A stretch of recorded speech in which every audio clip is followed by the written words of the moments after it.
Dannie, the match of the Cup's alive and kicking in Crawley. Yeah, it's scenes of old, really. You know, it's a packed house, which is always nice, and yeah, just end-to-end sort of game, classic sort of Crawley game. It was nice to be a part of. You say it was a classic. I think, certainly so far this season it was a classic in terms of, we go the goal down, perhaps maybe against the run of play, but we showed a lot of determination to get back in the game, and then for me, if anything, probably looked more threatening as the game went on.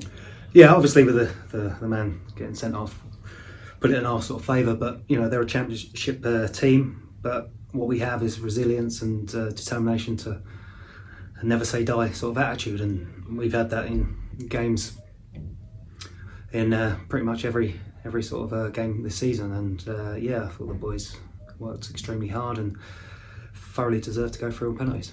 You mentioned the crowd, as you say, it was great to have a full house of home fans. Just how important is that atmosphere as a player, when the rain's coming down, is maybe Stoke coming on the counter a bit more, does that play a big part as a player? Yeah, it reminded me of Derby at home. I don't know if you remember that one. I'm sure Sergio Torres does. Jesus. But very similar to that, it was wet, it was windy, just lovely conditions for an upset, really, and we played our part in that. We just spoke about it off camera. If you were still on the pitch, would you have fancied yourself on the pens? Yeah, I don't think I've missed one in the penalty shootout. I've only taken one though, but there you go. And just finally, I suppose, all eyes will be on the draw tomorrow evening. Anyone in particular you fancy getting out of the hat?